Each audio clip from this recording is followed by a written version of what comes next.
किस प्रकार आल्हा उदल का जन्म महोबा में हुआ, इनके पिता दशराज बछराज कहाँ के रहने वाले थे तथा बनाफर वंश की उत्पत्ति कैसे हुई, आज इस वीडियो में हम आपको इस संपूर्ण जानकारी से अवगत कराएंगे।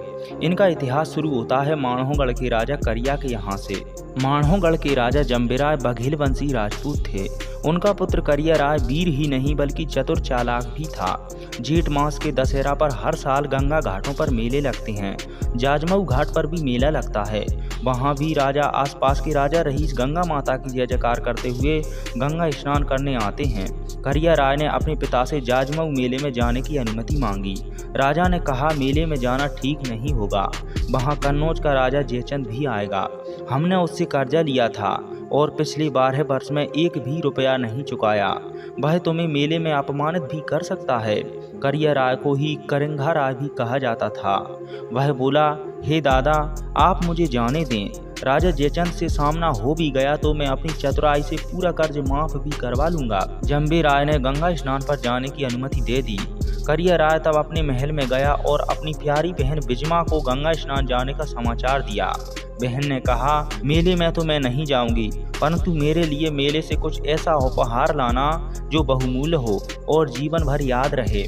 करिया ने बहन से उपहार लाने का वायदा किया और जाजमऊ गंगा घाट को चल पड़ा। जाजमऊ जाकर गंगा स्नान किया, फिर ब्राह्मणों को दान दिया। गंगा स्नान पर मेले में बाजार लगने की भी परंपरा है।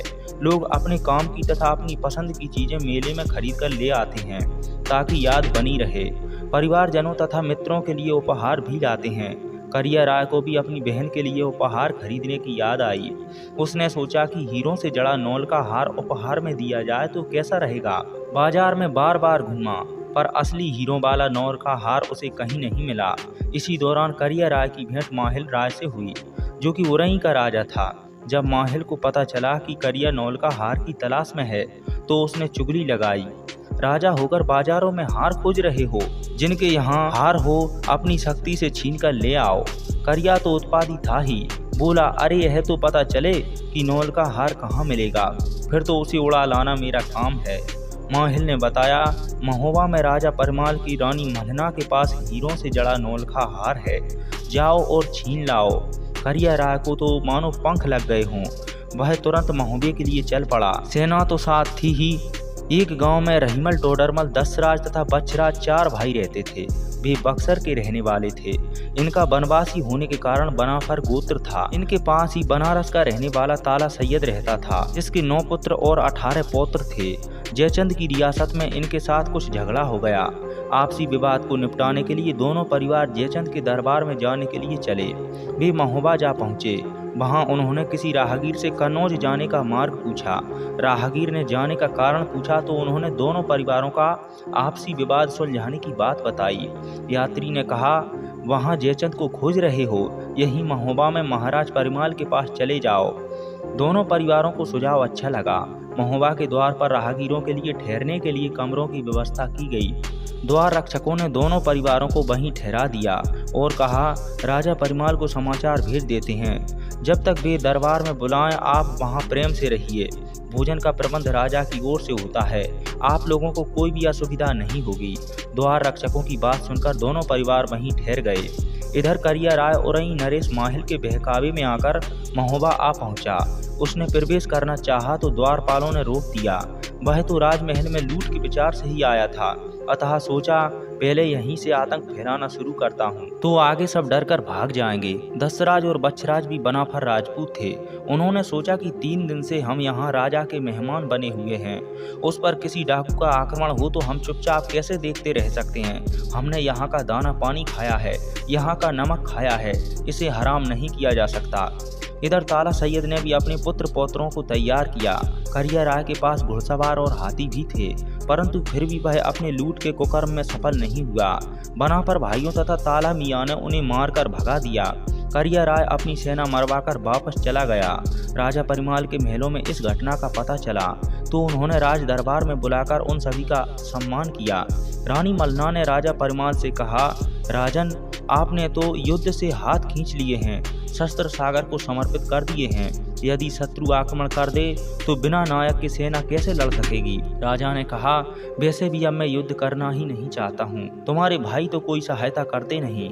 मल्हना ने कहा, ये जो बनाफर लड़के दशराज बछराज हैं, इन्हें अपनी सेवा में रख लो, सेना में बड़े पद दे दो, ताल्हा मियाँ को भी यहाँ पर रख लो। राजा को सलाह पसंद आ गई। राजा ने उनको बताया तो वे भी प्रसन्न हुए। विवाद छोड़कर महोबे में ही रहने लगे।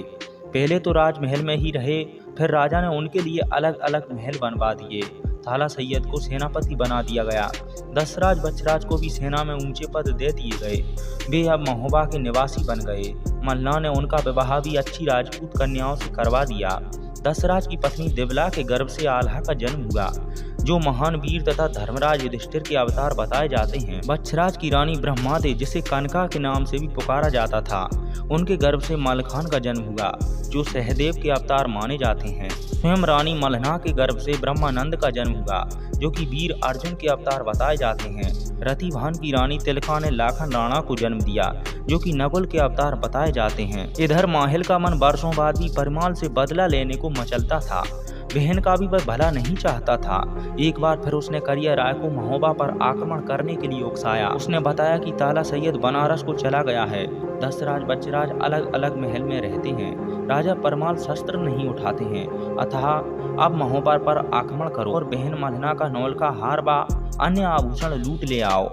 करिया राय ने भारी फौज सजाकर महोबा पर आक्रमण कर दिया। आधी रात में दशराज व बछराज को सोते हुए उठा ले गया और हाथ पैर बांधकर सिर काट दिए।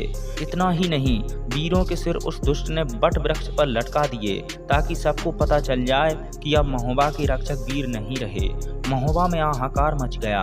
रानी मल्हना और चंदेला परिवार की सभी रानियां रोने लगीं। राजा परमाल लाचार होकर गिर पड़े।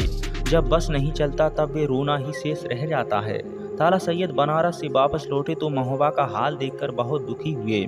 सैयद ने एक बार तो मानोगढ़ पर चढ़ाई करने का विचार बनाया, परंतु बाद में दिवला की सलाह मान ली। दिवला ने कहा, तुम इन सभी बच्चों को पालो और मजबूत बनाओ, समय आएगा तो ये स्वयं ही बदला ले लेंगे। इस घटना के 3 महीने बाद ही दिवला ने ऊदल को जन्म दिया।